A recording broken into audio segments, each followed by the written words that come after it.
ያለንበት የምስራቅ አፍሪካ ቀጠና በተለያዩ ማህበራዊና ፖለቲካዊ ችግሮች ምክንያት ለበርካታ ዓመታት ሲታመስ የቆየ ቀጠና ነው። የእርስ በርስ ጦርነቶች አዳዲስ ሀገራት እንደ አዲስ የሚፈጠሩበት እንዲሁም ደግሞ የጎረቤት ሀገራት ጦርነቶችም ተበራክተው የሚስተዋሉበት አይነት ቀጠና መሆኑ መለስ ብሎ ታሪክ ያስታውሳል። ታዲያ ከዚህ አይነት የታሪክ አዙሪት ውስጥ አትላቀቁ የተባሉ ሀገራት በጋራ የተሰበሰቡ ይመስል በዚህው በምስራቅ አፍሪካ ቀጠና ላይ ዛሬም ቢሆን የጦርነት ስጋቶች ከጊዜ ወደ ጊዜ አይለው እየተስተዋሉ ይገኛሉ። ለመሆኑ የምስራቅ አፍሪካ ቀጠና አሁናዊ ሁኔታው ምን ይመስላል? ይህ አሁናዊ ሁኔታ እንዴት ኢትዮጵያን በአንድም ይሁን በሌላ ተጽዕኖ ሊያደርግባት ይችላል? ኢትዮጵያስ ከዚህ ምን ልታተርፍና ልታገኝ ትችላለች? ደህንነቷንና ሉዓላዊነቷን አስጠብቃ በመሄድ ብሔራዊ ጥቅሟንስ እንዴት ማስጠበቅ ትችላለች?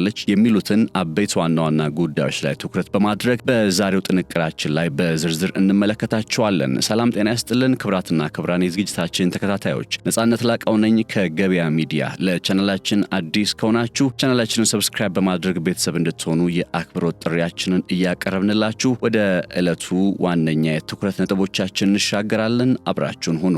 በመሃል ለገሃር ሱቅ ወይንም የመኖሪያ ቤት እንዲኖረው ይፈልጋሉ? እንግዲያውስ ጊፍት ሪል ስቴት በሁሉም ሳይቶቻችን ታላቅ ቅናሽ ይዘውሎት መጥቷል። ከሳር ቤት ቢሉ፣ ከቦሌ ካሳንቺስ ቢሉ፣ ከፒያሳ ርቀት ላይ የሚገኝ በመሃል ለገሃር ለርሶ ዘመናዊ ሱቆችንና የመኖሪያ ቤቶችን ለሽያጭ ሲያቀርብ በታላቅ ደስታ ነው። ከባለ 1 እስከ ባለ 3 መኝታ ቤቶችና የተለያዩ የካሬ አማራጭ ያላቸው የንግድ ሱቆች ያለው። ከዚህ በተጨማሪም ያሉን ሳይቶች በ22 ሲኤምሲ ተክለ ሃይማኖት፣ በቦሌ አትላስ እንዲሁም በሀያት ከ45 በመቶ የባንክ ብድር ጋር ይጠብቆታል። ታዲያ ምን ይጠብቃሉ? አሁኑኑ በ0981 70 30 63 ላይ ይደውሉ። ጊፍት ሪል ስቴት ማህበረሰብን እንገነባለን። በምስራቅ አፍሪካ ቀጠና ውስጥ ከጊዜ ወደ ጊዜ ስንመለከታቸው ወይም በስተው ሲስተዋሉ ከነበሩ ርዕሰ ጉዳዮች መካከል ዋነኛ የኤርትራ ጉዳይ ነው። ኤርትራ በኢትዮጵያ፣ በሱዳን እንዲሁም ደግሞ በጅቡቲ አለፍ ሲልም በሶማሊያ ፖለቲካዎች ጭምር ጣልቃ የገባች ፍላጎቷን ለማስፈጸም ይሁን የሌሎች ሀገራትን ፍላጎት ለማስፈጸም በግልጽ በማይታወቅ ሁኔታ ከወዲህ ወዲያ ስትል መቆየቷ ማይዘነጋ ነው። ለመሆኑ በምስራቅ አፍሪካ ቀጠና ውስጥ ኤርትራ ያላት ሚና እንዴት ይገለጻል የሚለው የመጀመሪያ ነጥብ ነው። ይህንን ከማንሳታችን በፊት ግን አንድ ልንመለከተው የሚገባ ጉዳይ ብዬ የማስበው መሰረታዊ ነጥብ ምንድነው? የምስራቅ አፍሪካ ቀጠና አሁን ላይ በምን መልኩ ይታያል ወይም እንዴት ይገለጻል የሚለው ነባራዊ ሁኔታ ነው። በምስራቅ አፍሪካ ውስጥ በአሁኑ ጊዜ እጅግ ከፍተኛ የሆነ የእርስ በርስ ጦርነት እያስተናገደች ከምትገኘው ከሱዳን እንጀምር። ሱዳን እንደ አውሮፓውያን አቆጣጠር በ2011 ደቡብ ሱዳን የተባለች ሀገር ተገንጥላ እንደ አዲስ ከተመሰረተች በኋላ በሱዳን ውስጥ ያለው ነባራዊ የፖለቲካ ሁኔታ በተወሰነ መልኩ የመርገብ አይነት አዝማሚያ ሊያሳይ እንደሚችል ብዙዎች ተስፋ አድርገው ነበር። ነገር ግን ከአልበሽር የስልጣን መወገድ በኋላ ማለትም በ2019 መፈንቅለ መንግስት ተከናውኖ አልበሽር ከስልጣን ከተወገዱ በኋላ ወደ ስልጣን የመጡት ሁለቱ ወታደራዊ ጀነራሎች የገቡበት የእርስ በርስ ጦርነት ዛሬም ሀገሪቱን በጦርነት ውስጥ እንድትዳክር እያደረገ ያለ ዋነኛ ነጥብ ሆኖ ይስተዋላል። ነገር ግን ከሱዳን ሁለቱ የጦር ጀነራሎች ማለትም ጀነራል አብዱልፈታህ አልቡርሃን ወይም የሱዳንን አጠቃላይ የጦር ኃይል የሚያዙትና በአንጻሩ ደግሞ መሐመድ ሐምዳን ዳጋሎ ወይም በቅጥል ስማቸው ሄምቲ የተባሉ የሚገለጹት ቀደም ብሎ ጃንጃዊድ የተባለ የሚጠራ ሚሊሻን ሲያደራጁ የቆዩ ከ2017 ወዲህ ደግሞ አርኤስኤፍ የተባለ የሚገለጽ የራፒድ ሰፖርቲንግ ፎርስ ማለት ነው የራሳቸው ወታደራዊ ኃይልን እየመሩ የመጡ ሰው ናቸው። እኒህ ሰው ታዲያ ሌላኛውን የሱዳን ወታደራዊ ኃይል ወይም ራሳቸው አደራጅተው ያመጡትን ወታደራዊ ኃይል ይዘው በሱዳን ውስጥ ከአብዱልፈታህ አልቡርሃን ጋር በመዋጋት ላይ ይገኛሉ። እንደነ ፖርት ሱዳን የመሰሉ ቁልፍ የወደብ ከተሞችን መቆጣጠር፣ እንደ ካርቱም የመሰሉ የመንግስት መቀመጫ የሆኑ ርዕሰ መዲናዎችንም እንዲሁ በእጅ ማስገባት ታሳቢ ተደርጎባቸው ጦርነቶቹ እየተከናወኑ ነው ቢባልም ነገር ግን በሱዳን የእርስ በርስ ጦርነት ውስጥ በግልጽ እየታየ ያለ አንድ መሰረታዊ ነጥብ ከዚህ ጦርነት ላይ የውጭ ጣልቃ ገብነት ራሳቸውን አትራፊ ለማድረግ የሚታትሩበት መሆኑ ነው። የውጭ ጣልቃ ገብነቱ ሲጀመር ደግሞ በግንባር ቀደምነት ከሚጠቀሱ ሀገራት መካከል ከጀነራል አብዱልፈታህ አልቡርሃን ጎን በመሰለፍ የኢሳያስ አፈወርቂ ሀገር ኤርትራ ትጠቀሳለች። ከኤርትራ በተጨማሪ ደግሞ የግብጽም ጣልቃ ገብነት እንዲሁ አብሮ የሚታይ ሲሆን እንደ ሳውዲ አረቢያ የመሰሉ ሀገራትን በተመሳሳይ ከጀነራል አብዱልፈታህ አልቡርሃን ዘንድ በቀጥታም ይሁን በተዘዋዋሪ ተሰልፈዋል ተብሎ ይገለጻል። በአንጻሩ ሐምዳን ዳጋሎ በቅጥል ስሙ ሄምቲ ወይም RSF የተባለ የሚጠራውን ወታደራዊ ኃይል እየመራ በሚገኘው የወታደራዊ አደረጃጀት በኩል ደግሞ ዩናይትድ አረብ ኤምሬት ዋነኛዋ ደጋፊ ሆና ተቀምጣለች። ምናልባትም ከዩናይትድ አረብ ኤምሬት ባሻገር በግልጽ ለሐምዳን ዳጋሎ ድጋፍ ያደረገለት ይገኛል ተብሎ የሚቀርብ ይህ ነው የሚባል ሀገር ባይኖርም በአንድ አጋጣሚ ግን እነ ሩሲያ ጭምር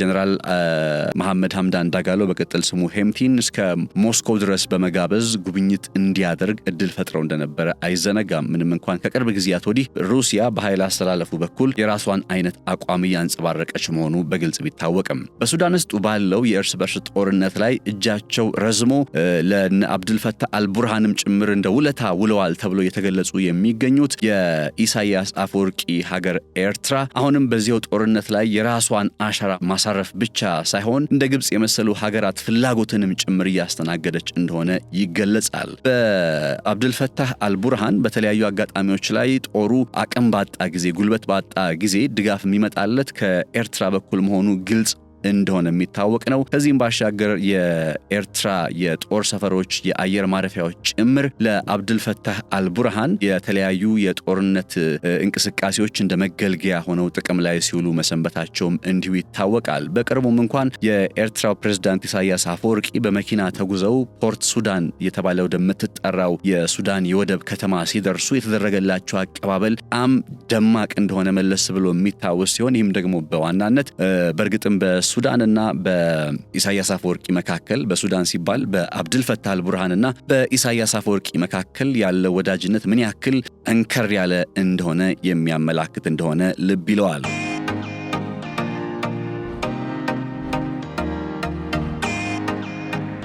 ሌላኛው በዚህ ቀጠና ላይ ውጥረት ባብሶባት እየቀጠለች ሀገር ደግሞ ሶማሊያ ነች።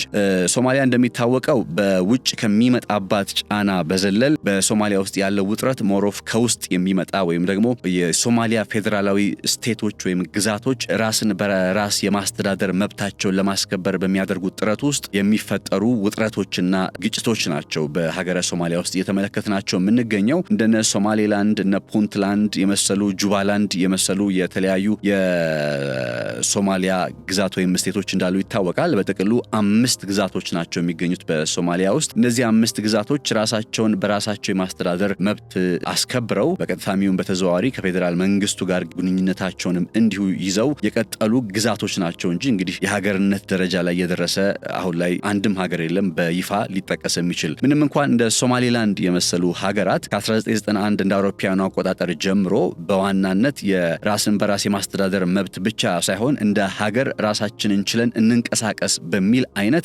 ከፍተኛ የሆነ ትግል ሲያደርጉ ቢቆዩም ዛሬም ድረስ ግን ሶማሌላንድ በዛው በሶማሊያ ውስጥ የምትገኝ ስቴት ወይም ግዛት መሆኗን ልብ ይሏል ማለት ነው። የሐሰን ሼክ አስተዳደር ታዲያ በቅርቡ የህገ መንግስት ማሻሻያ ለማድረግ ሞክሮ እንደነበር አይዘነጋም። ይህ የህገ መንግስት ማሻሻያ በእርግጥም በሶማሊያ ውስጥ ዲሞክራሲያዊ የሆነ ስርዓትን ለመገንባት የታለመ ነው ቢባልም እንኳን ነገር ግን በተጨባጭ የሆነው ነገር ደግሞ ምንድነው እነዚህ ግዛቶች ወይም ቅድም ልዝረዝርላችሁ የሞከርኩት 5ቱ የሶማሊያ ግዛቶች የህገ መንግስት ማሻሻያው የሐሰን ሼክ አስተዳደር ስልጣንን በራሱ መንገድ ተቆጣጥሮ ለመቀጠል የሚያደርገው ጥረት ነው እንጂ ዲሞክራሲያዊ ስርዓትን ለመጀመር የሚተገበር አይነት የህገ መንግስት ማሻሻያ አይደለም በሚል ተቃውሟቸውን ማሰማታቸው ተከትሎ እነዚህ የሶማሊያ ግዛቶች ወይም ፌዴራል ስቴቶች ማለት ነው ከፌዴራሉ መንግስት ጋር በአንድም ይሁን በሌላ ወደ ውጥረት ውስጥ የገቡበት አጋጣሚ አለ። እንደ ጁባላንድ የመሰሉ የሶማሊያ ግዛቶች ከፌዴራል መንግስት ወታደሮች ጋር የተኩስ ልውውጥም አድርገው የነበረበት አጋጣሚ እንደነበር አይዘነጋም። ስለዚህ በሶማሊያ ውስጥ ያለው ውጥረት ሞሮፍ ከውስጥ የሚመጣ ነው ወይም የውጭ ጣልቃ ገብነት ከየተገናኘ ነው ባይባልም ከውስጥ የሚመጣ ነው የሚለው ጉዳይ ውሃ የሚያነሳ የሚሆነው ለዚህው ነው። የውጭ ጣልቃ ገብነት የለም ሲባል ግን ከነጭራሹ የለም ማለት እንዳልሆነም ልብ ይለዋል። ለምን ሲባል ሶማሊያ ከቅርብ ወራት ወዲህ በተለይ ኢትዮጵያ ሶማሌላንድን የሚገኘውን የባርበራ ወደብ ወደብ የመጠቀም ፍላጎትን ማሳየቷን ተከትሎ የሐሰን ሼክ አስተዳደር ከወዲህ ወዲያ እየተረመሰመሰ ዲፕሎማሲያዊ አጋርነቶችን ለማግኘት ጥረት ሲያደርግ እንደነበረ አይዘነጋም። በዚህ ሂደት ውስጥ አብረውት ከጎኑ ለመቆም ጥረት አድርገው ከነበሩ ሀገራት መካከልና ቀጥሎም ደግሞ የጦር ሰፈራቸውን ወይም ወታደራዊ ኃይላቸውን ጭምር በሶማሊያ ውስጥ እስከ ማስፈር ከደረሱ ሀገራት መካከል አሁን የግብጽ ስም በግንባር ቀደምትነት ይነሳል። ቱርክም እንዲሁ አለች። ኢቭን ሳውዲ አረቢያ ራሱ በሶማሊያ ውስጥ እንዲሁ ወታደሮችን የማስፈር ፍላጎት አለኝ የሚል አይነት ሐሳብንም ስታነሳ ይደመጣል።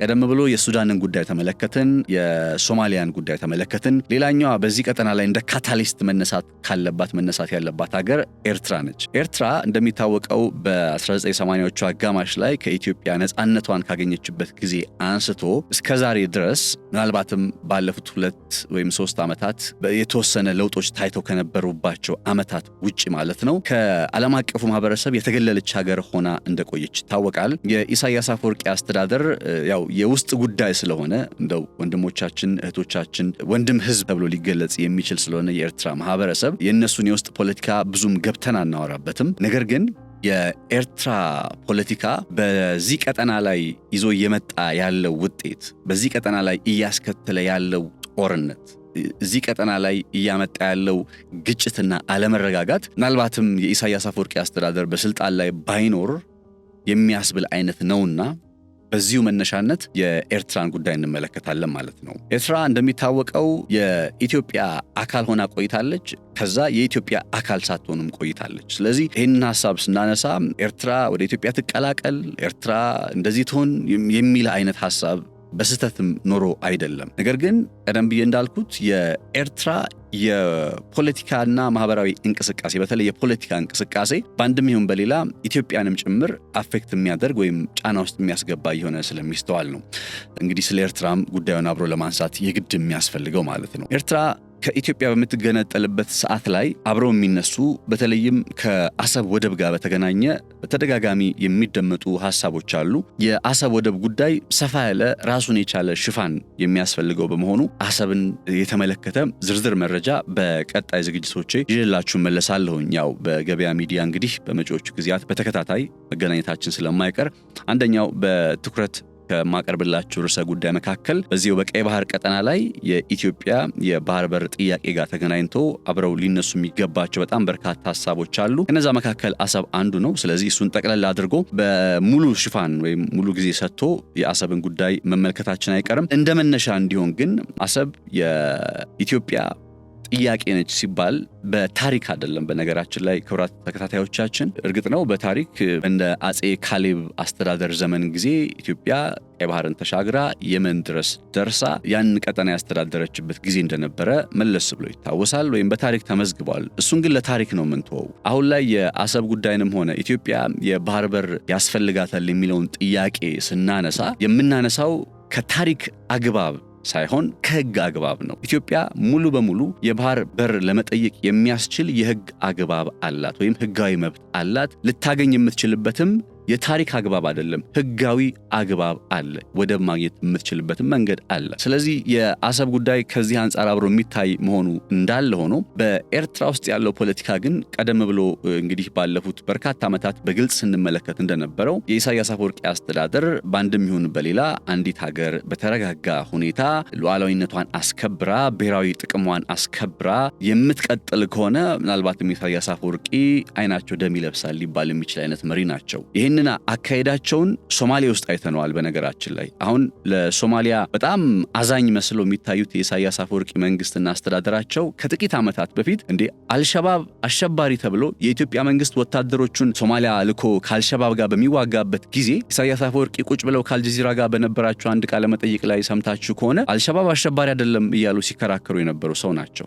ኢሳያስ አፈወርቂ። በጊዜው ይህን አይነት ሐሳብ ለምን አራመዱ ለምን አነሱ እንዲህ ብሎ እርሳቸውን ጀጅ ለማድረግ ወይም እንደው እንትን ለማድረግ አይደለም ይሄን ሐሳብ ያነሳሁት። ግን ሶማሊያ ውስጥ በዚህ መልኩ ታይቶ የነበረ ወይም አልሸባብ አሸባሪ አይደለም ብለው ሲናገሩ የነበረ ሰውዬ በሌላ ቋንቋ ምን ማለት ነው? የሶማሊያ ማዕከላዊ መንግስትን እየተዋጋ ያለ ባለም አቀፍ ማህበረሰብ አሸባሪ የተባለ ቡድንን ሲደግፉ የነበረ ሰውዬ ሶማሊያ ውስጥ ይሄን አይነት ልምድ ነበራቸው። ከዛ መለስ ብሎ ወደ ሱዳን ውስጥ ስንመጣ ደግሞ በግልጽ አሁን እየተመለከትን እንዳለው በሱዳን የእርስ በርስ ጦርነት እየታመሰች ባለበት በዚህ ሰዓት ላይ ገና ለገና የግብፅንና የሳውዲ አረቢያን ፍላጎት ለማርካትና ከነሱ ረብጣ የኦይል ዶላር ለማግኘት በሚል በእርስ በርስ ጦርነቱ ላይ ቀጥተኛ ተሳትፎ እያደረጉ ሊባል በሚችል ሁኔታ ውስጥ በግልጽ እየታዩ ነው። ስልጠና የአብዱልፈታህ አልብርሃን ወታደራዊ ኃይል ወታደሮች ስልጠና የሚያገኙት ኤርትራ ውስጥ ነው።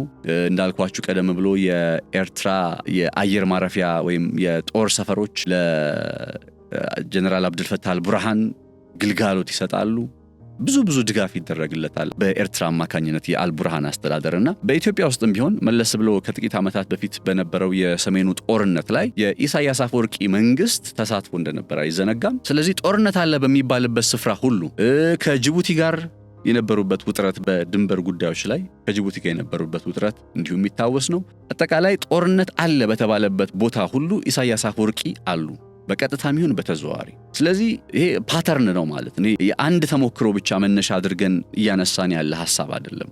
አንድ አጋጣሚ ብቻ መነሻ ሆኖ እየቀረበ ያለ ሐሳብ አይደለም። ፓተርኑን የኢሳያስ አፈወርቂ አስተዳደር ኤርትራ የምትባለውን ሀገር እየመራ የነበረው ፓተርን ምንድነው? አካሄዱ፣ ድግግሞሹ እንዴት ይገለጻል ተብሎ ከተጠየቀ የሚቀርበው አንደኛው እንግዲህ ማሳያ የሚሆነው እነዚህ በምስራቅ አፍሪካ ጦርነት አለ በተባለበት ቦታ ሁሉ ተሳታፊ ሆነው መገኘታቸው ነው። ይሄ ከአንድ ሉዓላዊ ሀገርን ያውም እንደ ኤርትራ አይነት ከቀይ ባህር ጋር ስትራቴጂካዊ ቁልፍ በሆነ ቦታ ላይ የተቀመጠች ሀገርን ከሚመራ አንድ መሪ የማይጠበቅና ምናልባትም አገሪቱ ዛሬም ድረስ በድህነት አረንቋ ውስጥ እንድትማቀቅ ያደረገ መሰረታዊ ምክንያት ነው ብዬ አስባለሁ።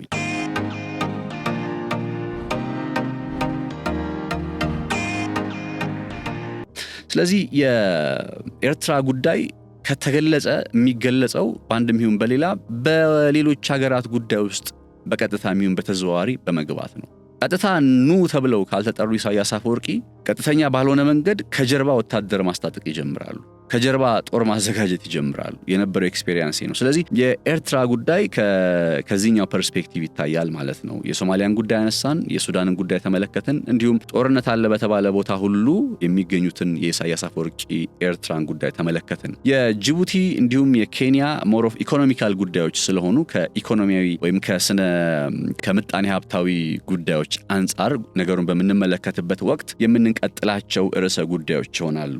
ናው ይህ የምስራቅ አፍሪካ ቀጠና በእንደዚህ አይነት ነባሪያው ሁኔታ ውስጥ ይገኛል። ውጥረቶች አሉ፣ የጦርነት አዝማሚያዎች አሉ፣ የእርስ በርስ ጦርነቶች አሉ ካልን ዘንዳ እንዳጠቃላይስ ደግሞ የቀይ ባህር ቀጠናስ ምንድነው? ይሄ ቀይ ባህር እየተባለ በሚጠራው ክፍል ላይ ምን እየተካሄደ ነው? ይሄ ሁሉ ውጥረት፣ ይሄ ሁሉ የውጭ ጣልቃ ገብነት። በነገራችን ላይ በምስራቅ አፍሪካ ሀገራት ጦርነት ውስጥ የውጭ ጣልቃ ገብነት ሲባል ግብጽ ብለን ዩናይትድ አረብ ኤምሬት ብለን ሳውዲ አረቢያ ብለን አይደለም እናቆመው። ቱርክን እናነሳለን፣ አሜሪካን እናነሳለን። አሜሪካ ስንል የምዕራቡ ዓለም ሀገራትን ጠቅለል ብሎ በዛ ወገን እንመለከታቸዋለን። እነ ሩሲያን እንመለከታለን። እንደምታስታውሱት ሩሲያ በፖርት ሱዳን የባህር ወደብ ለመገንባት የሚያስችላትን አይነት ስምምነት ለማድረግ ደፋ ቀና ስትል መሰንበቷ አይዘነጋም። እንዲያውም ከወራት በፊት አንድ የተመለከትኩት መረጃ ሩሲያ በፖርት ሱዳን ውስጥ 300 የሚጠጉ ወታደሮች የሚሰፍሩበትን የባህር ኃይል ቤዟን ልታቋቁም ነው፣ ወይም ይህንን ፍቃድ የጀነራል አብዱልፈታህ አልቡርሃን መንግስት ፈቅዶላቸዋል እየተባለ ነበረ። በእርግጥ ይህ ጥያቄ ቀርቦ የነበረው በ2019 በመፈንቅለ መንግስት የተነሱት ማን ነበር ስማቸው? 2018-19 ላይ በመፈንቅለ መንግስት እሳቸው ከስልጣን ከመነሳታቸው በፊት ነበረ የሩሲያ መንግስት ጥያቄውን አቅርቦ የነበረው ለሱዳን የባህር ወደብ እንስራ የሚለውንና አሁን ላይ ይሄ ጥያቄያቸው በተወሰነ መልኩ መልስ እያገኘ ነው ሊያስብል የሚችል አይነት መረጃዎችን ከጥቂት ሳምንታት በፊት መመልከቴን አስታውሳለሁና እንግዲህ ኦልሞስት ማን ቀረ? ዋና የሚባሉ ሀገራት በዚህ ቀጠና ላይ አሉ።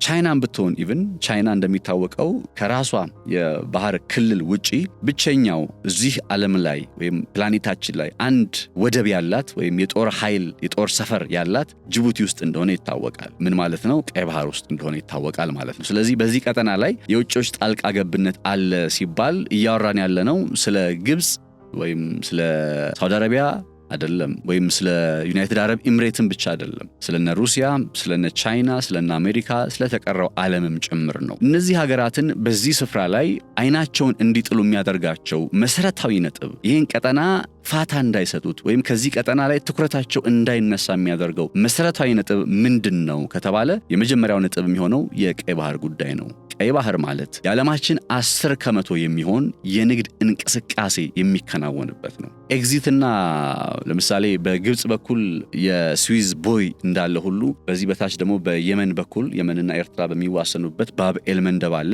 ኤግዚትና ኢንተራንሶቹ መግቢያና መውጫዎቹ እነዚህ ናቸው። ከላይ ከስዊዝ ካናል ጀምሮ እስከዚህ እስከ ባብ ኤል መንደብ ድረስ ያለው እንግዲህ ቀይ ባህር ማለት ነውና በዚህ ስፍራ ላይ የዓለማችን 10% ንግድ ይከናወናል ማለት በምን ቋንቋ ላስረዳችሁ እንደምችል አላቅም።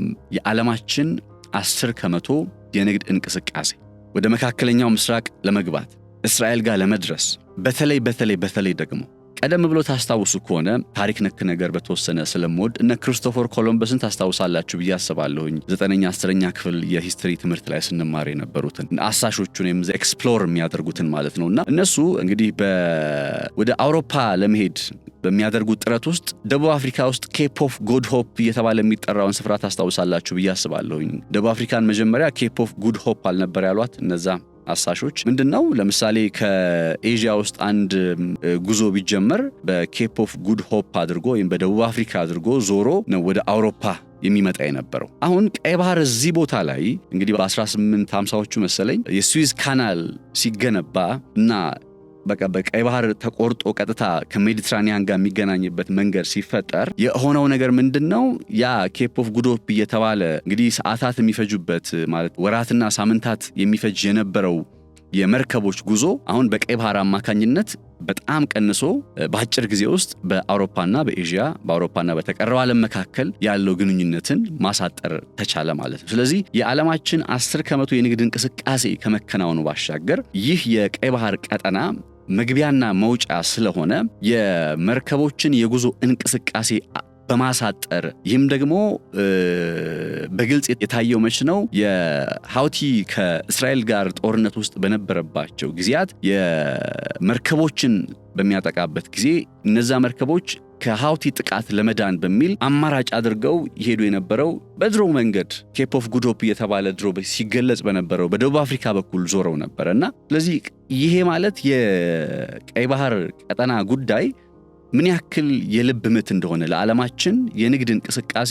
ምን ያክል የልብ ምት እንደሆነ በግልጽ የሚያመላክት ይመስለኛል። ዛሬ እንደ መግቢያ ስለሆነ ሐሳቦችን እያነሳን የምንገኘው በቀጣይ ሜቢ ዘርዘር ያሉ ነገሮችንም እንግዲህ ሐሳብ አስተያየቶቻችሁን አስቀምጡ። በዚህ ጉዳይ ላይ ዘርዘር ያለ ነገሮችን አስቀምጥልን አንሳለን የሚል ሐሳቦቻችሁን አስቀምጡ፣ እንመለከታቸዋለን። እኔም ዘርዘር አድርጌ ነገሮችን ይዤ እመጣለሁ። ዛሬ እንደ ኢንትሮዳክሽን ስለሆነ ነው ነካ እያደረግኩ እያለፍኩ ያለሁት። ያም ሆነ ግን የቀይ ባህር ቀጠና በዚህ ደረጃ ስትራቴጂካዊ ጠቀሜታ አለው ከተባለ እንዲህ አይነት ስትራቴጂካዊ ጠቀሜታ አለው በሚባል የባህር መስመር ላይ የትኛውም የዓለም ሀገር የትኛውም ሱፐር ፓወር ማለት እጅግ ልዕለ ኃያል የሆነ ሀገር የመቆጣጠር ፍላጎት ላይኖረው አይችልም። የትኛውም ደግሞ ቀጠናዊ ኃያል ሀገር ሪጂናል ፓወር ደግሞ እንደ ኢትዮጵያ የመሰለ ማለት ነው ከዚህ ቀጠና የግድ ተጠቃሚ መሆን አለበት። ከዚህ የባህር መስመር የግድ ተጠቃሚ መሆን አለበት።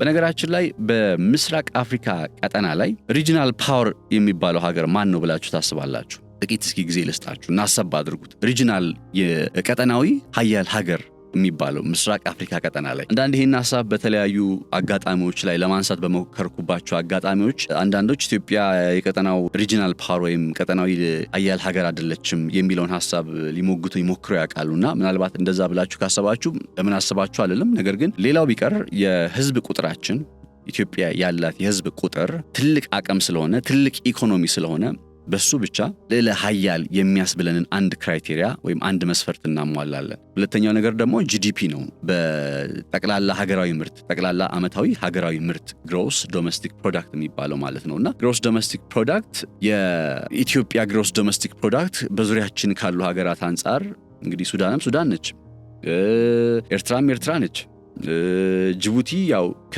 በኢትዮጵያ ላይ የተንጠለጠለ ኢኮኖሚ ያላት ሀገር ነች። በነገራችን ላይ ጅቡቲ ነች። በተወሰነ መልኩ ኬንያን ነው የምናየው። ኬንያ ውስጥ በደንብ ብዙ እንቅስቃሴዎች፣ ብዙ ለውጦች፣ ብዙ ተስፋዎች አሉ። በጣም ደስ ይለናል ስለ ኬንያ።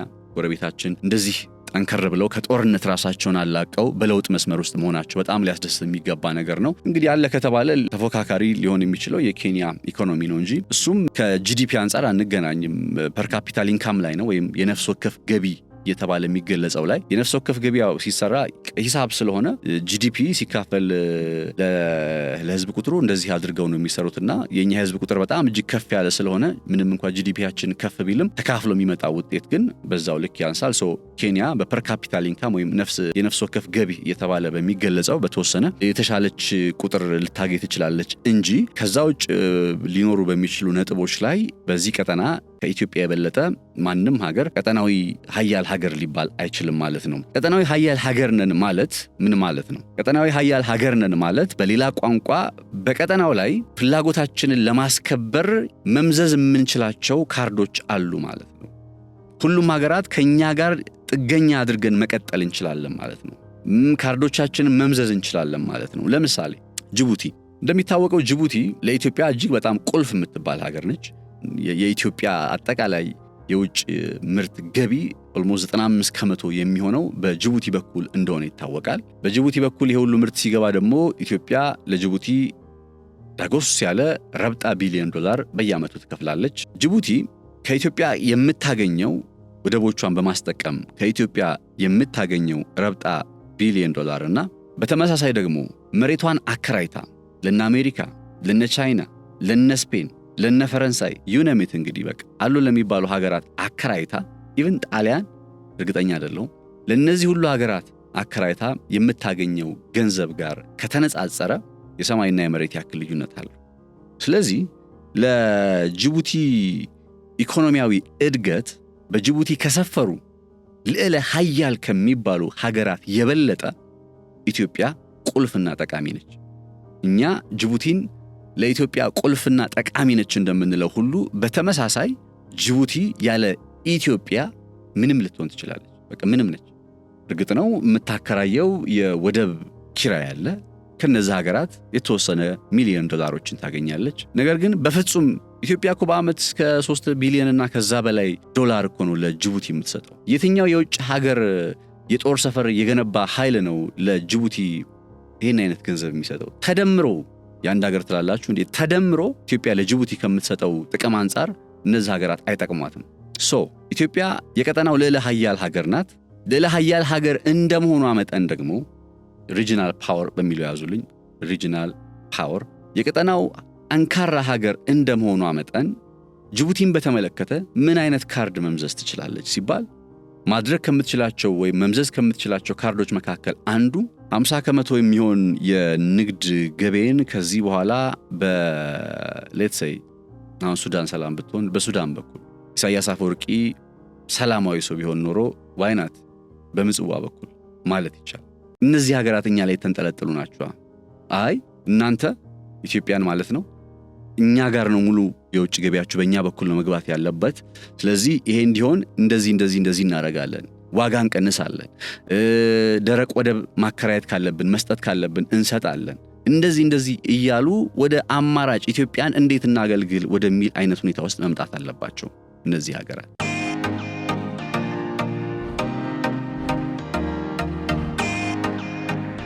አስቡት፣ በኢትዮጵያ ላይ የተንጠለጠለ ኢኮኖሚ ይዘው ከዛ ከኢትዮጵያ ቀጠናዊ ፍላጎት ውጪ የሆነ እንቅስቃሴን ሲያደርጉ ስትመለከቱ ታስታውሳላችሁ። ጅቡቲ የሆነ ሰዓት ላይ ዜጎቻችንን በተወሰነ መልኩ ክብረነክ በሆነ ሁኔታ ትሪት ሊያደርጓቸው ሞክረው እንደነበር ትልቅ ነገር አይደለም። ነገር ግን ነገሩ ከፍ ያለ ሲሄድ ነገ እንትን ማለታቸው የሆነ ስቲል ከኢትዮጵያ ብሔራዊ ጥቅምን ለማስከበር ከምታደርገው ጥረት ተቃራኒ በሆነ መልኩ እነዚህ ሀገራት ሊንቀሳቀሱ ይችላሉ። ስለዚህ ቀጠናዊ ሀያል ሀገር ወይም ቀጠናዊ ጠንካራ ሀገር የመሆን ጥቅሙ አንዱ በተፈለገ ጊዜ የሚመዘዝ ካርድ የሚቀመጥ ካርድ ይኖራል። ልክ ኢትዮጵያ ሶማሊያ ውስጥ በሶማሌላንድ በኩል የባርበራ ወደብን የማግኘት ፍላጎት አለኝ ብላ ጥያቄ ስታቀርብ እንደሆነው ማለት ነው። አሁን ኢትዮጵያ ሶማሌላንድ በሚባለው ግዛት ውስጥ የባርበራ ወደብን የመጠቀም ፍላጎት አለኝ የሚል አይነት ጥያቄና አዝማሚያን ማቅረቧን ተከትሎ የተፈጠሩ ዲፕሎማሲያዊ ውጥረቶች እንዳሉ ሆነው ሲደመደም ግን ሲቋጭ በሶማሊያና በኢትዮጵያ መካከል ያለው ውጥረት መደምደሚያውን ቱርክ ሲያደርግና ሲቋጭ ከዛ በኋላ ከቀናት በፊትም ሐሰን ሼክ መሐመድ ኢቭን እዚህ ኢትዮጵያ ውስጥ መጥተው ጉብኝት ላይ እንደነበሩ አይዘነጋ። በዛ ሁኔታ ላይ ሲቋጭ እንዴት ነው የተቋጨው ከተባለ ሶማሊያ ምንድን ነው ያለችው? እኔ ለኢትዮጵያ ወደብ ልስጣት። that was said። ከጥቂት ወራት በፊት እኮ ሶማሊያ ለኢትዮጵያ የምን ወደብ ነው ያለች ጀርባዋን ስትሰጥ የነበረች ሀገር ነች። ነገር ግን ካርዱን መዘዘው የኢትዮጵያ መንግስት። ኦኬ ሶማሌላንድ የምትባል ሀገር ውስጥ ባርበራ የሚባለውን ወደብ ለመጠቀም ፍላጎት አለኝ፣ ስለዚህ የሆኑ ጥረቶች ተጀመሩ። ያን ስታ የደነገጠች ሶማሊያ ካርድ መምዘዝ ማለት ነው እንጂ እንደሚባለው የኢትዮጵያ መንግስት ዲፕሎማሲያዊ ነጥቦችን ሳያቀርቶ በቃ የሆነ የህፃን ጨዋታ ሆኖ ምናምን አይደለም። it is well calculated። ከውጤቱ አንፃር በተለይ ስመለከት ሶማሊያን በተመለከተ well calculated ነው። ይሄ ነው ካርድ መምዘዝ ማለት። ቀጠናዊ ልዕለ ሀያል ሀገር መሆን ማለት ካርድ የመምዘዝ እድልን ስለሚሰጥ ኢትዮጵያን በዚህ ረገድ በተወሰነ መልኩ መጠንቀቅ ያለብን ወደ ጦርነት ውስጥ እንዳያስገቡን፣ አሁን የምናደርጋቸው የምንመዛቸው ካርዶች ድንገት ወደ ጦርነት ውስጥ እንዳያስገቡን መጠንቀቃችን እንዳለ ሆኖ ከኛ የሚጠበቅ ሆኖ ነገር ግን አድቫንቴጅን መያዝ ካርዶችን መምዘዝ በሀገራት የግንባታ በቃ ስቴት ፎርሜሽን በሚባለው ሂደት ውስጥ የነበረና ያለ ጉዳይ ነው። ማንም ቅዱስ የለም። ሀገር ሲመሰርት ቢስማርክን ሄዳችሁ ጠይቁት ጀርመን ውስጥ እንዴት ሀገር እንደመሰረተ። እነ ጋሪባልዲን ጣሊያን ውስጥ ሄዳችሁ ጠይቋቸው እንዴት ሀገር እንደመሰረቱ፣ እንዴት እንዳዋሃዱ። ዝም ብሎ አልጋ ባልጋ ሆኖ ሀገር አይመሰረትም፣ ሀገር አይጠነክርም፣ ሀገር አያድግም። መከፈል ያለባቸው መስዋዕትነቶች ሊኖሩ ይችላሉ ጭምር። ዋጋ መከፈል ያለባቸው ነጥቦች ሊኖሩ ይችላሉ ጭምር። that's how ሀገራት የሚመሰረቱትና ጠንካራ የሚሆኑት። ስለዚህ የኢትዮጵያ መንግስትም ከዚህ አኳያ በቀጠናው ላይ እንግዲህ በጦርነት እየታመሰ ያለ ቀጠና እንደሆነ መጀመሪያ ላይ ምስሉን አሳይቻችኋለሁኝ። የውጭ ሀገራት ጣልቃ ገብነትና ፍላጎት ያለው ቀጠና እንደሆነ በተወሰነ መልኩ ለማሳየት ሞክሬያለሁኝ። በዚህ ቀጠና ላይ ኢትዮጵያ እንዴት ጥቅሟን ታስከብራለች ሲባል እንደ ቀጠናዊ ልዕለ ሀያል ሀገር እንደ ሪጂናል ፓወር ሀገር አክት ማድረግ አለባት። እንደዛ አክት ስናደርግ ደግሞ አንደኛ በሌሎች ሀገራት የውስጥ ጉዳይ ላይ ገብቶ ሳትፈተፍት ለምሳሌ በሱዳን የእርስ በርስ ጦርነት ወቅት አንደኛውን ወገን በጦር ብናስታጥቅ ሌላ ድጋፍ ምናምን ቢደረግለት እንደዛ ከሆነ ስህተት ነው። ወይም ምድራችንን አንደኛው ኃይል ለስልጣን እንዲጠቀምበት ብንፈቅድ እነዚህ ነገሮች በእነዚህ ሀገራት የውስጥ ጉዳይ ጣልቃ መግባታችን ተጨባጭ ማሳያ ይሆናሉ።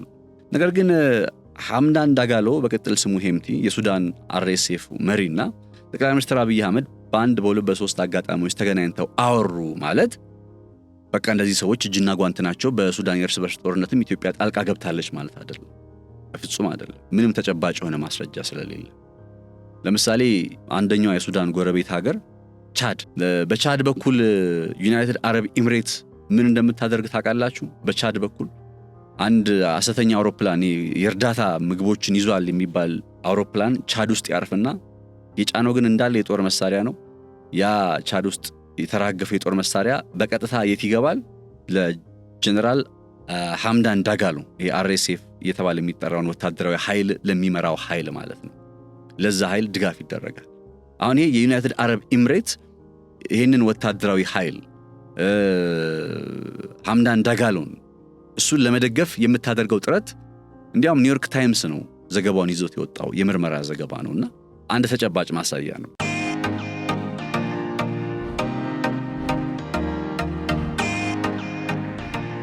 ኢትዮጵያ በዚህ ረገድ አንድ የሚነሳባት ነገር የለም። በሱዳን ፖለቲካ ውስጥ እጇ ገብቷል ለማለት የሚያስደፍር ምንም አይነት ተጨባጭ ነገር የለም። ምንም አይነት የወጣ የምርመራ ዘገባም የለም። ስለዚህ ኢትዮጵያ በሌሎች ሀገራት ውስጥ ጣልቃ አለመግባቷን በተጨባጭ እያየን ስለሆነ ይሄ የሚበረታታና ሊቀጠልበት የሚገባም ጉዳይ ስለሆነ ለሱ ዕውቅና ሰጥተን ይህንን ስንል በሶማሊያ ውስጥስ ኢትዮጵያ ጣልቃ አልገባችም ወይ ሊባል ይችላል። በሶማሊያ ውስጥም ኢትዮጵያ ጣልቃ አልገባችም። በሶማሌላንድ ውስጥ የሀገርነት ጥያቄ የአብይ አህመድ አስተዳደር እኔ ባርበራ ወደብን ኢትዮጵያ ብታገኝ የሚል አይነት ሐሳብን ከማንሳቱ በርካታ ዓመታት በፊት ሲቀነቀንና ሲደመጥ የነበረ ነው። በ1991 እንደ አውሮፓውያን አቆጣጠር በነገራችን ላይ በጊዜው በሶማሊያ ጉዳይ ጣልቃ ገባ ከተባለም ጣልቃ በመግባት ሊታማ የሚገባው የመንግስቱ ኃይለማርያም አስተዳደር ነው። አሚን በጊዜው ከሶማሊያ ጋር የነበርንበት የእርስ በርስ ጦርነት ይታወቅ የለም። የዚያድ ባሬን አስተዳደር ለማዳከምና ለመጣል አሁን ሶማሌላንድ እየተባለ በሚጠራው አካባቢ ላይ የሚገኙ ጎሳዎች ሲያከናውኑ የነበረውን የትጥቅ ትግል እንቅስቃሴ የመንግስቱ ኃይለማርያም አስተዳደር ይደግፍ ነበር። እዚህ ኢትዮጵያ ውስጥም ጭምር ስልጣን ያገኙ ነበር። ያ ግን የትላንትና ታሪክ ነው።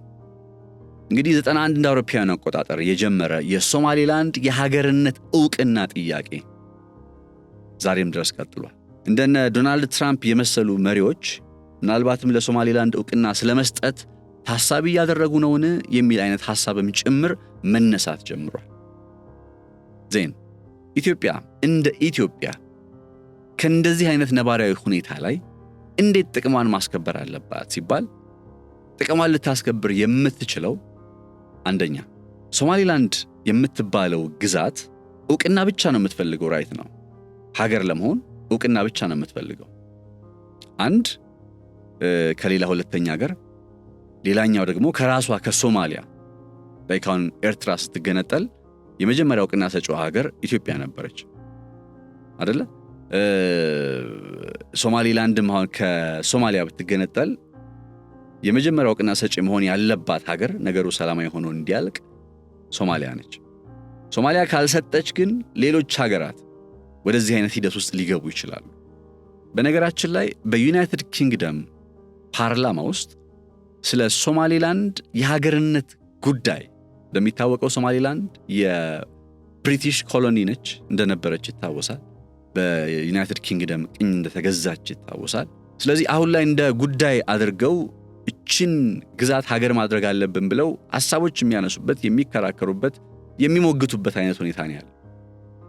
ምንድነው የሚጠብቁት ካላችሁ እነዚህ ሀገራት የምዕራቡ ዓለም ሀገራት ለሶማሌላንድ ዕውቅና ለመስጠት ምንድነው የሚጠብቁት ካላችሁ በቃ ስትራቴጂካል ጥቅም ነው እየጠበቁ የሚገኙት።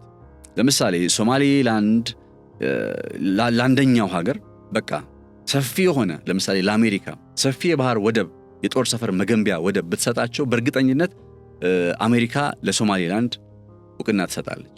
ሌላውም ሀገር ሩሲያም እንዲሁ ጥረት አድርገው ስለሚያውቁ ጥያቄ አቀርበው ስለሚያውቁ ይሄ ደግሞ የተረጋገጠ ሪፖርት ጎግል ላይ ገብታችሁ መመልከት ትችላላችሁ። ናው ኢትዮጵያ እንዳልነው የዚህ ቀጠና ጠንካራ ሀገር ነች ካለን በዚህ ቀጠና ላይ ጥቅሟን ለማስከበር ስትራቴጂክ አምቢጊዩቲ የሚባል አንድ የዲፕሎማሲ እንቅስቃሴ አለ። ስትራቴጂክ አምቢጊዩቲ ማለት ለምሳሌ አሜሪካ ታይዋን እየተባለች የምትጠራውን ግዛት በተመለከተ ምን አይነት አቋም ነው የምታራምደው? ቻይናን እንደ ሀገር ተቀብላለች። አዘ ሴም ታይም ደግሞ ታይዋን የምትባለዋን ግዛት ቻይና ከነካችሽ ጦር አዘምትልሻለሁ ብላ ቃል ገብታለች። አሁን በታይዋን ጉዳይ ቻይና አሜሪካ ምን ልታረግ ትችላለች ስትባል እርግጠኛ አይደለችም። this is why you call strategic ambiguity። አሁንም ኢትዮጵያ በዚህ ቀጠና ላይ ሶማሌላንድን በተመለከተ በግልጽ ሄደው ጥረት ማድረጋቸው ድፍረታቸውን ቢያስፈራኝም የኢትዮጵያ መንግስት ለሶማሌላንድ ዕውቅና ሰጣለው የሚል አይነት እንቅስቃሴ ውስጥ መግባቱ ቢያስፈራኝም ግን አልደበረኝም obviously።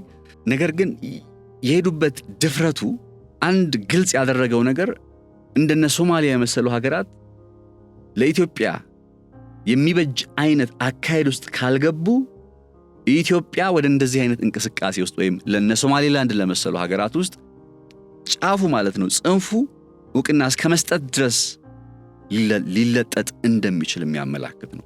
በመሃል ለገሃር ሱቅ ወይንም የመኖሪያ ቤት እንዲኖረው ይፈልጋሉ? እንግዲያውስ ጊፍት ሪል ስቴት በሁሉም ሳይቶቻችን ታላቅ ቅናሽ ይዘውሎት መጥቷል። ከሳር ቤት ቢሉ ከቦሌ ካሳንቺስ ቢሉ ከፒያሳ ርቀት ላይ የሚገኝ በመሃል ለገሃር ለርሶ ዘመናዊ ሱቆችንና የመኖሪያ ቤቶችን ለሽያጭ ሲያቀርብ በታላቅ ደስታ ነው። ከባለ 1 እስከ ባለ 3 መኝታ ቤቶችና የተለያዩ የካሬ አማራጭ ያላቸው የንግድ ሱቆች አለው። ከዚህ በተጨማሪም ያሉን ሳይቶች በ22 ሲኤምሲ ተክለ ሃይማኖት፣ በቦሌ አትላስ እንዲሁም በሀያት ከ45 በመቶ የባንክ ብድር ጋር ይጠብቆታል። ታዲያ ምን ይጠብቃሉ? አሁኑኑ በ0981 70 30 63 ላይ ይደውሉ። ጊፍት ሪል ስቴት ማህበረሰብን እንገነባለን። ለዛም ነው ቅድም እንዳልኳችሁ ዞራ ሶማሊያ ለምን ከሶማሊላንድ ወደብ ትወስዳላችሁ እኛ ወደብ እንስጣችሁ ወደ ማለት ውስጥ ይመጣችሁ። you see ስትራቴጂክ አምቢጊዩቲ እንዴት እንደሚሰራ ኢትዮጵያ በዚህ ቀጠና ላይ ፍላጎቷን ማስከበር አለባት ሲባል የወደብ ፍላጎት ብቻ አይደለም።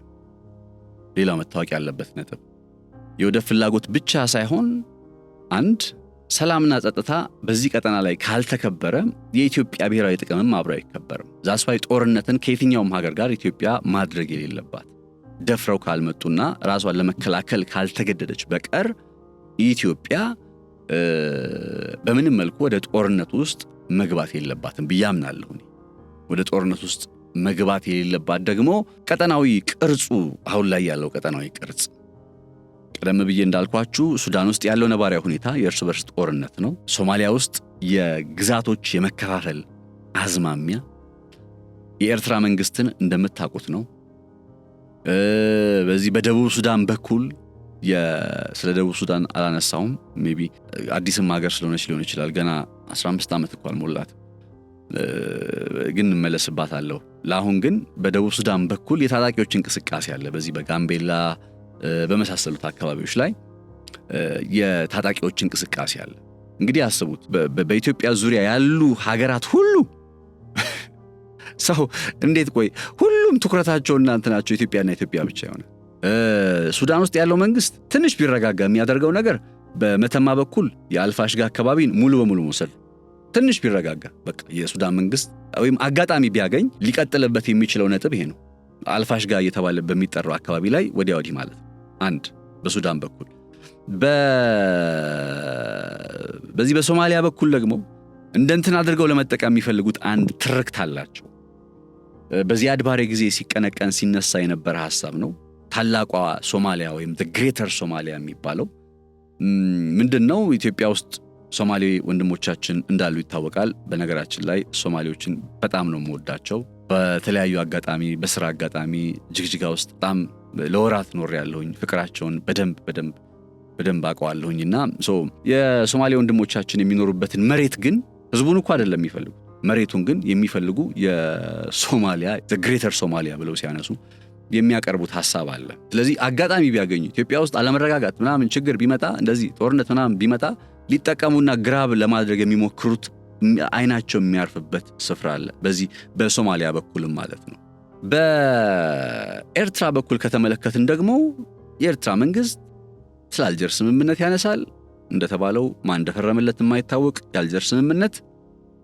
ከዛ ባለፈ በዚህ የተዳከመች ኢትዮጵያን መፍጠርና ማየት ህልሙ እንደሆነ በተለያየ መድረኮች በግልጽ ሲነሳ ተመልክተናል። የኢሳያስ አፈወርቂ አስተዳደር ኢትዮጵያን መጠቀሚያ አድርጎ ኤርትራን ማሳደግ ይፈልግ እንደነበረ ገና ኤርትራ የምትባለው ሀገር ስትመሰረት ከኢትዮጵያ ጤፍና ቡና ወስደው ሜድ ኢን ኤርትሪያ የሚል ታፔላ ለጥፈው ለዓለም አቀፍ ገበያ ለማቅረብ ጥረት ሲያደርጉ እንደነበር አይዘነጋም። በናቅፋ እናንተ ግዙን እኛ ግን ከናንተ በብር አንገዛም ያሉበት አጋጣሚ ይታወሳል። እንዴት አጋጣሚ የመጠቀም አዝማሚያቸው ምን እንደሚመስል ለማሳየት ስለፈለኩ ነው። የኤርትራ ፖለቲከኞች ኢትዮጵያን በማዳከም ውስጥ የምስራቅ አፍሪካዋን ሆንግ ኮንግ እንመሰርታለን እንዴት ኢትዮጵያን በማዳከም ሲሉ እንደነበረ በግልጽ ይታወቃል። ስለዚህ ኤርትራ ውስጥም ያለው ነገር እንዲህ በግልጽ የሚታይ ነው። የሱዳን አየን፣ የሶማሊያውን አየን፣ ኤርትራን አየን። አሁን ደግሞ መረሳት የሌለበት በደቡብ ሱዳን በኩል ያለው ነባራዊ ሁኔታ ከሰሞኑን በጋምቤላ ውስጥ የነበረው ውጥረት የሚታወስ ነው። የሙርሌ ጎሳ ታጣቂዎች በጣም በርካታ ህፃናትን አግተው ወሰዱ የሚል ዜና ስንሰማ እንደነበረ እኮ ታስታውሳላችሁ ከዓመታት በፊት አይደለ? እነዛ እንቅስቃሴዎች አሁን ስር እየሰደዱ እየጠነከሩ መጥተው ከፍ ያለ የትጥቅ እንቅስቃሴ ቅርጽ ወደ መያዝ ውስጥ እየመጡ ነው። ስለዚህ በዚህኛው በደቡብ ሱዳን በኩል ያለው መስመርም እንዲሁ እረፍት የሚሰጥ አይደለም።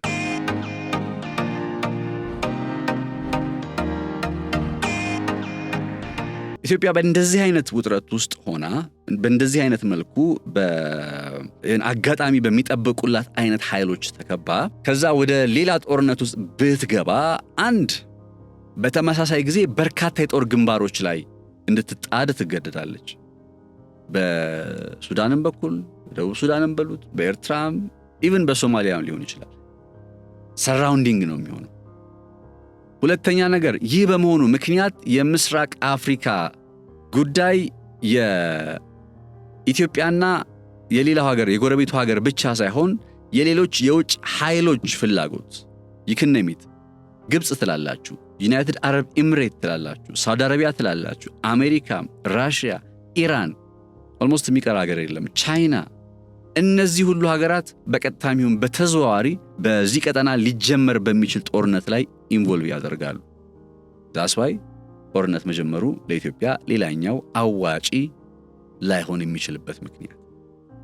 ለዚህም ይመስለኛል የኢትዮጵያ መንግስት ሁሌም ይህን ጥያቄ ሲያነሳ ለምሳሌ የኢትዮጵያን የባህር በር ተጠቃሚነት ሲያነሳ ሰላማዊ መንገድ የመጀመሪያው አማራጭ ነው የሚለውን ጉዳይ በተደጋጋሚ የሚያቀርቡትና በዛ ጉዳይ ላይም ጠንከር ያለ ሐሳቦችን የሚሰነዝሩት። እርግጥም ሰላማዊ መንገድ የመጀመሪያው አማራጭ ነው። ያ ማለት ግን ብቸኛው አማራጭ ነው ማለት አይደለም።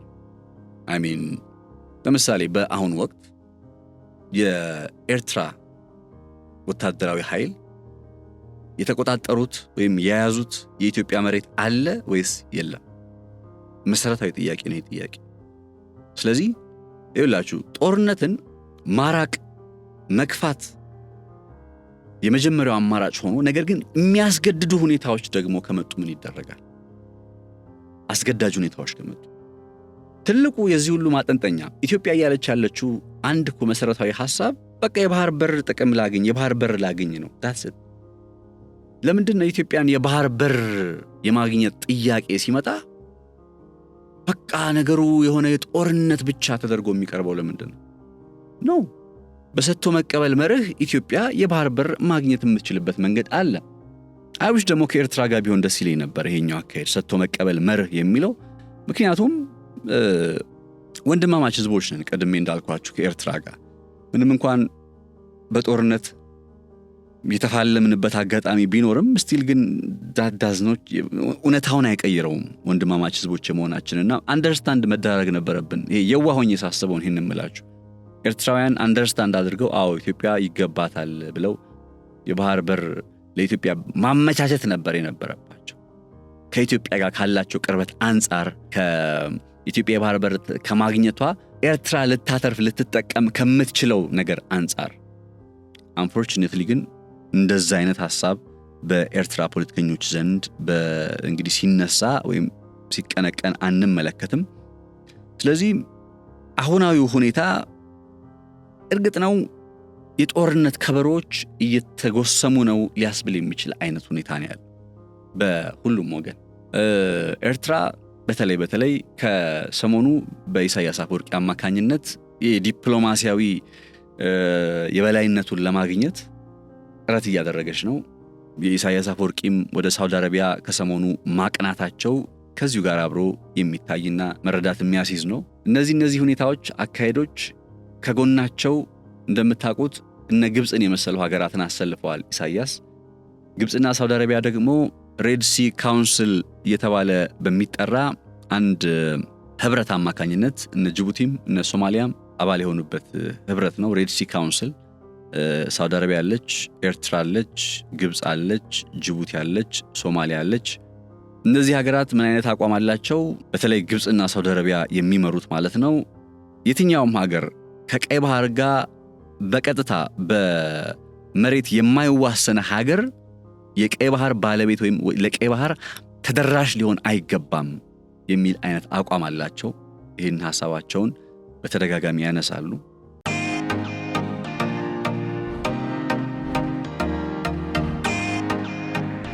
ስለዚህ ኢሳያስ ወደ ሳውዲ አረቢያ ሄደው ይህንኑ ሐሳብ የማጠናከር የማቀንቀን ይህንኑ ሐሳብ ምን ብዬ ልግለጽላችሁ በዚህው ጉዳይ ላይ የማተኮር አይነት እንቅስቃሴ ውስጥ ነው ያሉት።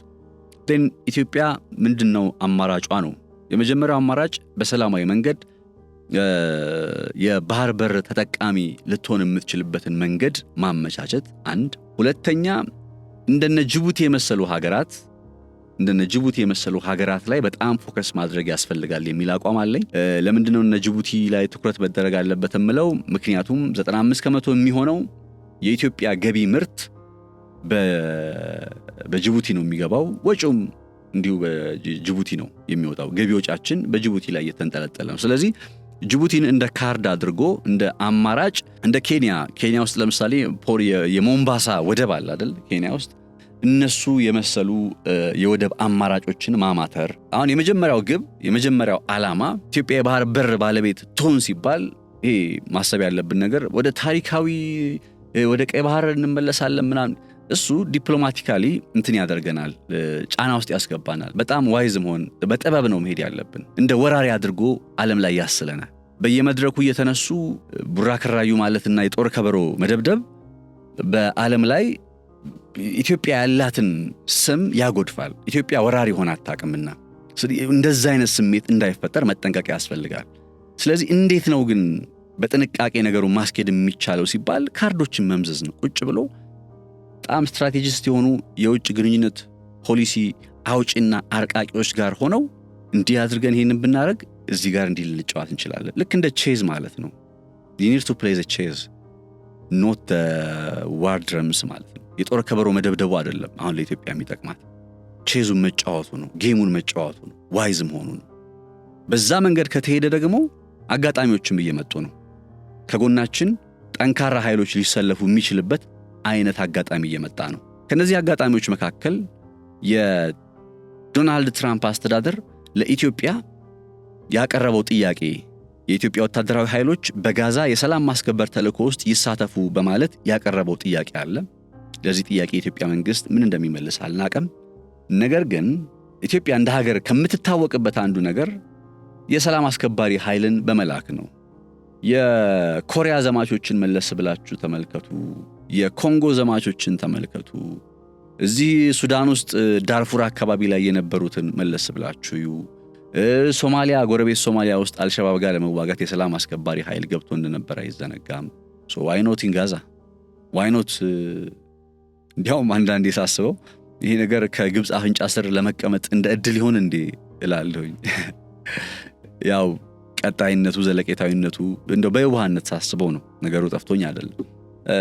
ይሄኛው አጋጣሚ ግን ከምንም በላይ ከምዕራቡ ዓለም ሀገራት ጋር አብሮ የመስራት እድልን ለኢትዮጵያ ይዞ የሚመጣ ይሆናል።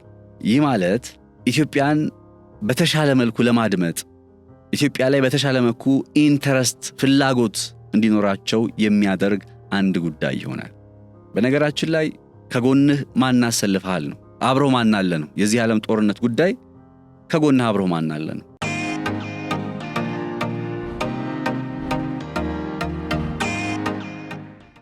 ዩክሬን ይሄን ያክል ጊዜ ከሩሲያ ጋር እየተፋለመች ዛሬም ድረስ ሩሲያን መገዳደሯ ልበል የቀጠለችው ጠንካራ ሀገር፣ አቅም ያላት ሀገር ሆና አይደለም። ከጎኗ ማን ተሰልፈዋል?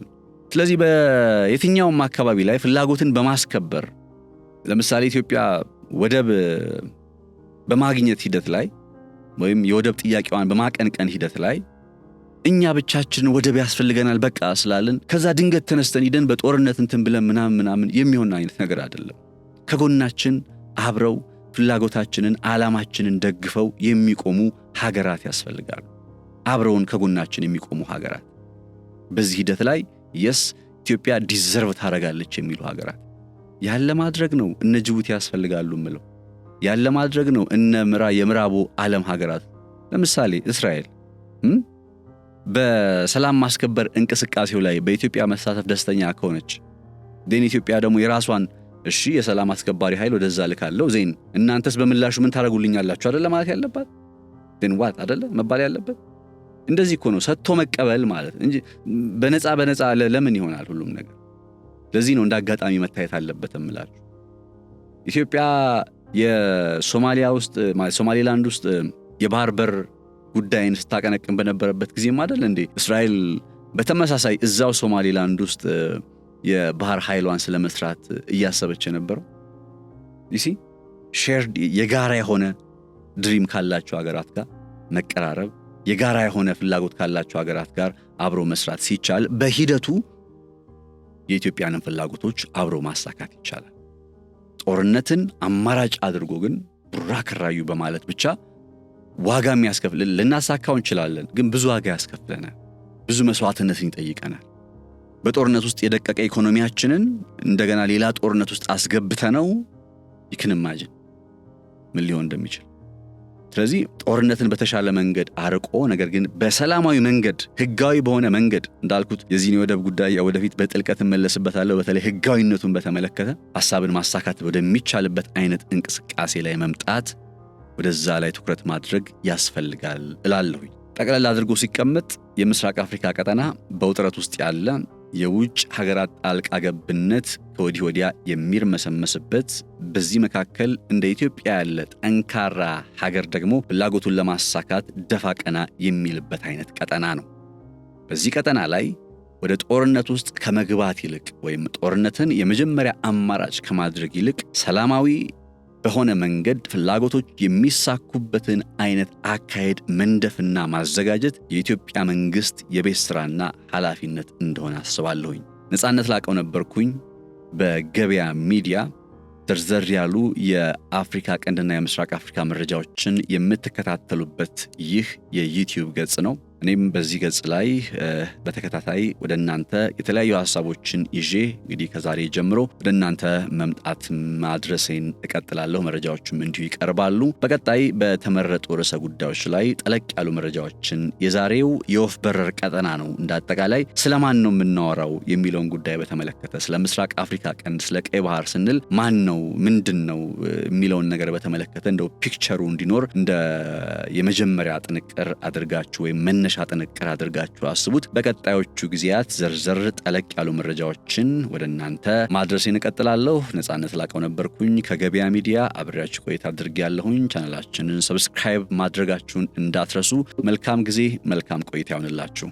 በመሃል ለገሃር ሱቅ ወይንም የመኖሪያ ቤት እንዲኖረው ይፈልጋሉ? እንግዲያውስ ጊፍት ሪል ስቴት በሁሉም ሳይቶቻችን ታላቅ ቅናሽ ይዘውሎት መጥቷል። ከሳር ቤት ቢሉ፣ ከቦሌ ካሳንቺስ ቢሉ፣ ከፒያሳ ርቀት ላይ የሚገኝ በመሃል ለገሃር ለርሶ ዘመናዊ ሱቆችንና የመኖሪያ ቤቶችን ለሽያጭ ሲያቀርብ በታላቅ ደስታ ነው። ከባለ 1 እስከ ባለ 3 መኝታ ቤቶችና የተለያዩ የካሬ አማራጭ ያላቸው የንግድ ሱቆች አለው። ከዚህ በተጨማሪም ያሉን ሳይቶች በ22 ሲኤምሲ ተክለ ሃይማኖት፣ በቦሌ አትላስ እንዲሁም በሀያት ከ45 በመቶ የባንክ ብድር ጋር ይጠብቆታል። ታዲያ ምን ይጠብቃሉ? አሁኑኑ በ0981 70 30 63 ላይ ይደውሉ። ጊፍት ሪል ስቴት ማህበረሰብን እንገነባለን።